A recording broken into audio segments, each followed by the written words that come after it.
22-23 اس کے حوالے سے ایک پورا پلان ہمیں بنا کر دے جس پر عمل کر کے ہم جو تعلیمی سلسلہ ہے اس کو آگے بڑھا سکیں.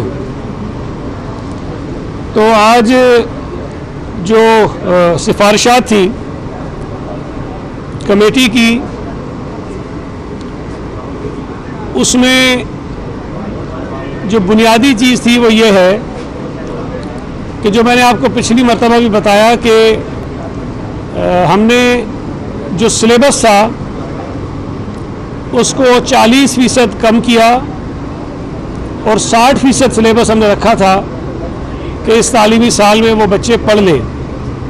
لیکن جب یہ فیصلہ ہوا تو اس کے بعد بیچ میں مزید اسکول بند ہو گئے تقریباً 2 مہینے کے لیے. تو جو 60% سلیبس تھا اس کو مکمل کرانا بھی جو پچھلا ہمارا اکیڈمک پلان تھا اس میں وہ مشکل ہو گیا. اور جیسا کہ آپ کے علم میں ہے کہ یہ بات طے ہے کہ اس سال بغیر امتحانات کے بچوں کو ہم نے پروموٹ نہیں کرنا. جب یہ چیز سامنے آئی کہ جب امتحانات بھی لینے ہیں اور 60% جو سلیبس ہے جو کنڈینس کرنے کے بعد بچا ہے وہ بھی پورا نہیں ہو رہا تو اس کو کیسے پورا کروایا جا سکے. جو کمیٹی ہم نے بنائی انہوں نے جو سفارشات دی ہیں اس میں جو امتحانات ہوتے تھے 9ویں اور 10ویں جماعت کے جو عام طور پہ مارچ کے اینڈ میں ہوا کرتے تھے اس کو تبدیل کرنے کی سفارش کی اس کمیٹی نے کہ یہ پیپر 3 گھنٹے کے بجائے 2 گھنٹے کا کر لیا جائے اور اس پیپر میں جو MCQs تھے اس کو 20% سے بڑھا کر 30% کر دیا جائے اور 50% کر دیا جائے. جو شارٹ کویشچنز تھے 40% اس کو ہم 30% کر دیں اور جو لانگ کویشچنز تھے 40% اس کو ہم 20% کر دیں. تو جو سٹرکچر ہوتا تھا پیپر کا اس کو بھی بچوں کی سہولت کے لیے آسان کر دیا گیا ہے تاکہ وہ 2 گھنٹے کے اندر اندر اس کو مکمل کر سکے. تو یہ ایک بڑی چینج ہے جو ہم کر رہے ہیں اور کوشش ہماری یہ ہوگی کہ اللہ تعالیٰ کرم کرے کہ مزید کووڈ کے کیسز کی وجہ سے اسکول اگر بند نہیں ہوتے ہیں تو انشاءاللہ تعالیٰ یہ جو پلان میں نے آپ کے سامنے اناؤنس کیا ہے اس پر عمل ہوگا اور اس کا باقاعدہ نوٹیفیکیشن بھی کالج کی جو ہمارا ڈپارٹمنٹ ہے وہ بھی اناؤنس کر دے گا جاری کر دے گا اور اسکول سائٹ کا جو ہمارا ڈپارٹمنٹ ہے وہ بھی اس کو جاری کر دے گا. ہم نے جو یونیورسٹیز کا ڈپارٹمنٹ ہے ان سے بھی بات کی ہے اور ان کو ہم اس میٹنگ کے جو منٹس ہیں اور جو فیصلے ہیں اس کی روشنی میں یہ کنوے کریں گے کہ 15 اکتوبر جو تاریخ رکھی گئی ہے انٹرمیڈیٹ کے نتائج کے اعلان کی اس سے پہلے کوئی یونیورسٹی کوئی میڈیکل کالج کوئی انجینئرنگ کالج اپنے داخلے شروع نہیں کرے گا تاکہ جو تاخیر ہو رہی ہے امتحانات میں اور پھر جو تاخیر ہو رہی ہے نتائج کے آنے میں ان بچوں کو ان داخلوں میں اپیئر ہونے کا جو ہے وہ حق مل سکے اور وہ اس میں آگے بڑھ سکے. تو یہ بنیادی طور پر فیصلے تھے. اس کے علاوہ ایک اور چیز ہے جو یقیناً آپ پوچھیں گے میں آپ کو پہلے ہی بتا دیتا ہوں کہ کراچی میں کچھ کالجز میں کووڈ کے کچھ کیسز جو ہیں وہ سامنے آئے ہیں. اچھا یہ میں آپ کو بتا دوں کہ یہ کوئی پہلی مرتبہ نہیں ہوا ہے. آپ کے علم میں ہوگا کہ جب گزشتہ دفعہ بھی تعلیمی ادارے کھولے گئے تھے تو ہم نے ان تعلیمی اداروں میں کووڈ کے جو ٹیسٹ ہیں ان کو شروع کروایا تھا اور اس دوران بھی جہاں جہاں کیسز آتے تھے ہم ان تعلیمی اداروں کو کچھ عرصے کے لیے بند کر دیا کرتے تھے. ابھی جو کل تک کا جو ڈیٹا میرے پاس موجود ہے جو کالجز کا میں آپ کو بتا رہا ہوں کہ کوئی 13,709 ہم نے ٹیسٹ کروائے ہیں کالجز میں اور جو پازیٹیو کیسز ہیں وہ 233 ہیں. جو ریشو بنتا ہے وہ 1.7% ہے، اور ابھی جو نتائج آنے ہیں 1506 ٹیسٹ ایسے ہیں جن کا ابھی رزلٹ آنا ہے. اس میں اپوا کالج کا شامل نہیں ہے جو لیٹ نائٹ آیا ہے، اور اس کالج کو ہم نے بند کر دیا ہے. اس کے ساتھ ساتھ جو میں نے آپ کو بتایا پہلے بھی جو کالجز ہم نے بند کیے تھے وہ کوئی 13 کالجز ایسے تھے جو ہم پہلے بند کر چکے تھے پچھلی دفعہ جب یہ تعلیمی ادارے کھلے تھے. اور ابھی بھی ہم نے بلکہ 14 کالجز تھے جو ہم نے بند کیے تھے. ابھی بھی 2 کالجز کراچی کے بند ہیں جس میں کیسز تھوڑے زیادہ رپورٹ ہوئے، اور ہم نے مزید ٹیسٹ جو ہیں وہ کروانے کا سلسلہ شروع کیا ہوا ہے. اسی طرح جو اسکول سائٹ پہ ہمارے تعلیمی ادارے ہیں وہاں پر ابھی تک 9124 جو سیمپلز تھے وہ لیے گئے ہیں، جس میں 5587 رپورٹس آ چکی ہیں، اور اس میں 331 کیسز جو ہیں وہ پازیٹیو ہیں. یہ نمبر تھوڑا سا کالج کے مقابلے میں زیادہ ہے، یہ تقریباً 5.5% کے قریب جو ہے وہ پازیٹیو ریٹ بنتا ہے، ریشو بنتا ہے. اور 3206 رپورٹس پر ابھی 5000 میں کتنے مثبت آئے ہیں سر؟ 5587 میں 331 پازیٹیو ہے، جو تقریباً 5.5% جو ہے وہ بنتا ہے. اور مزید اس میں 3200 ریزلٹس ابھی آنے ہیں. تو جو کچھ کیسز آگے جو آپ کے سامنے کالجز تھے جن کو بند کرنا پڑ گیا، تو میں صرف یہ عرض کر دوں کہ یہ کوئی اچانک سے کوئی چیز نہیں ہو گئی. یہ روٹین میں جب ہم ٹیسٹ کرواتے ہیں تو کچھ تعلیمی اداروں میں جب کیسز زیادہ آ جائیں تو ہم ان کو 2 ہفتوں کے لیے بند کر دیتے ہیں. تو ان کالجز کو بھی ہم نے 2 کو بند کر دیا ہے فی الحال. تو یہ آپ کے سامنے میں نے رکھ دیا. کوئی سوال اب آپ کا ہو تو میں. اچھا سر، یہ آپ جو اساتذہ بھرتی کرنے جا رہے ہیں اس میں کوئی تبدیلی ہوئی ہے کیا؟ NTS سے ٹیسٹ کروا رہے ہیں کہ یا IB سے کرا رہی ہے کہ وہ عوام پیدا ہو جائے؟ کوئی تبدیلی نہیں ہے. یہ غلط تھوڑا سا کہیں رپورٹ ہو گیا ہے.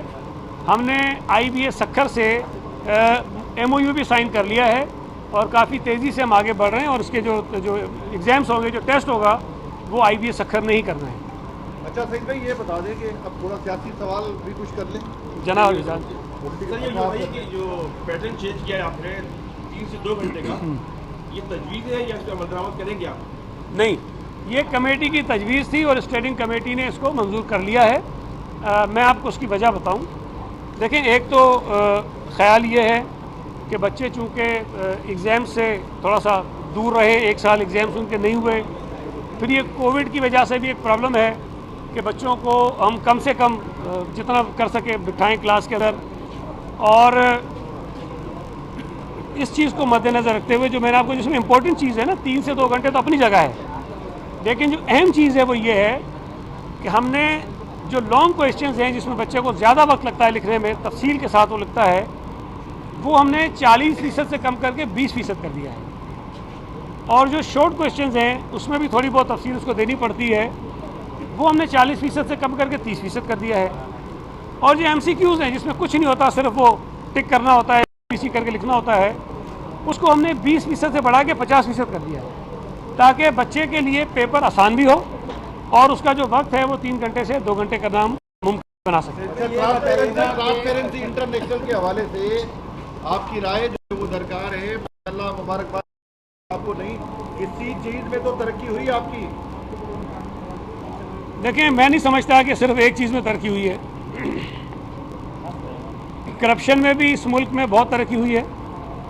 اور یہ جب سے سو کالڈ فرشتوں کی حکومت آئی ہے جو اپنے آپ کو پارسا کہتے تھے، اور ایک بات ہم ہمیشہ کہتے تھے کہ یار یہ خود کہتے تھے پہلے کہ جی اتنے 100 ارب روپے کی کرپشن روزانہ ہوتی ہے، اگر یہ کرپشن نہیں کر رہے تو اتنے 100 ارب روپے جو روزانہ بچتے ہیں وہ کہاں جا رہے ہیں، بجائے اس کے کہ لوگوں کو فائدہ پہنچے. لوگوں کے اوپر مہنگائی کا بوجھ مزید بڑھتا جا رہا ہے. اچھا، اور سب کو نظر آ رہا ہے کہ چینی میں کرپشن ہوئی ہے، کوئی 400 ارب روپے پاکستانیوں کی جیبوں سے نکال دیے گئے. اس میں PTI کے جو ATMs ہیں، جو مافیاز ہیں، وہ شامل ہیں. اگر گندم کا بحران پیدا ہوا ہے, گندم ناپید ہوئی ہے, لوگوں کو مل نہیں رہی ہے, اور مل رہی ہے تو مہنگی مل رہی ہے, تو ان کی اپنی رپورٹ یہ کہتی ہے جو انہوں نے تحقیقات کروائیں کہ اس میں عمران خان, بوزدار, حفیظ شیخ, اسد عمر ملوث ہیں, اس پہ کوئی کارروائی نہیں ہو رہی. پیٹرول کی قیمتیں ایک رات میں 25 روپے بڑھا دی گئیں بغیر اوگرا کے, کسی سفارش کے. پیٹرول کی قلت تھی, 25 روپے بڑھ گئی, آدھے گھنٹے میں پیٹرول دستیاب ہو گیا. اس کے پیچھے ان کے لوگ شامل ہیں. دوائیوں کی قیمتیں بڑھی, لوگوں کے لیے دوائیاں خریدنا ناممکن ہو گئیں, اس کے پیچھے ان کے لوگ ہیں. ڈالر جو ہے وہ مہنگا ہو گیا, LNG کا اتنا بڑا سکینڈل ہے. حتیٰ کہ ہر چیز اگر آپ اٹھا کے دیکھیں کہ اس حکومت کی نالائکی, نااہلی اور میگا کرپشن کی وجہ سے وہ چیزیں لوگوں کو دستیاب نہیں ہیں, مہنگی دستیاب ہیں. اب یہ ساری چیزیں ہو رہی ہوں اور اعلان یہ کریں کہ جی کرپشن کے پیچھے جاؤں گا, کرپٹ کو نہیں چھوڑوں گا, چوروں کو نہیں چھوڑوں گا, ڈاکوؤں کو نہیں چھوڑوں گا, لیکن ساتھ ساتھ وہ یہ کہہ رہا ہے کہ جنہوں نے مجھ پہ پیسے لگایا ہے ان کو ہاتھ نہیں لگاؤں گا, جنہوں نے PTI پہ پیسہ لگایا ہے ان کو ہاتھ نہیں لگاؤں گا, جنہوں نے چینی, آٹا, دوائیں, پیٹرول مہنگا کیا ہے, ڈالر مہنگا کیا ہے, LNG کا اسکینڈل کیا ہے, ان کو ہاتھ نہیں لگاؤں گا.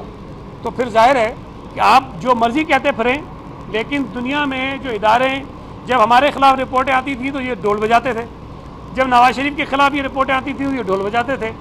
آج جب ان کے دور میں یہ رپورٹ آئی ہے اور پچھلی حکومتوں سے بری آئی ہے تو یہ کہتے ہیں کہ نہیں, یہ رپورٹ میں نے پڑھی نہیں ہے, یہ دیکھی نہیں ہے, اس میں پچھلا جو ہے وہ کوئی ڈیٹا جو ہے وہ شامل کر دیا گیا ہے.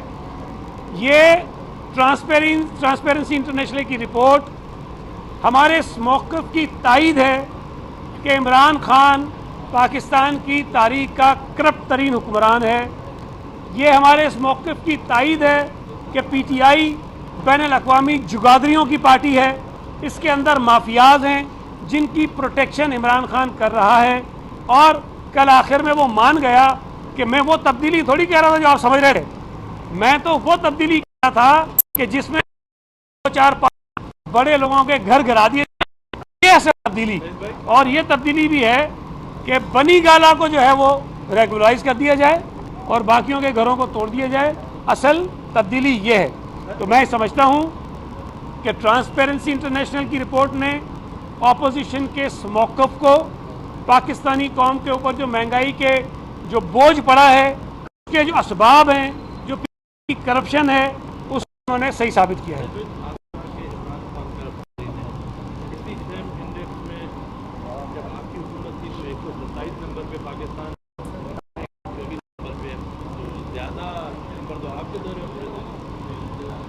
دیکھیں, پاکستان کا جو نمبر ہے وہ کسی دور میں اچھا تو نہیں رہا, لیکن چونکہ ہمیں یہ فرشتے خود عمران خان جو جن کی جماعت ہے, یہ باقی سب کو تو چور ڈاکو کہتے ہیں نا, یہ تو فرشتوں کی حکومت ہے.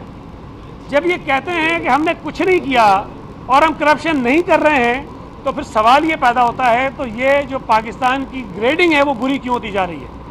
تو یہ اس بات کو ثابت کرتا ہے کہ اگر یہ ہمیں برا کہہ رہے تھے تو یہ ہم سے زیادہ برے ہیں.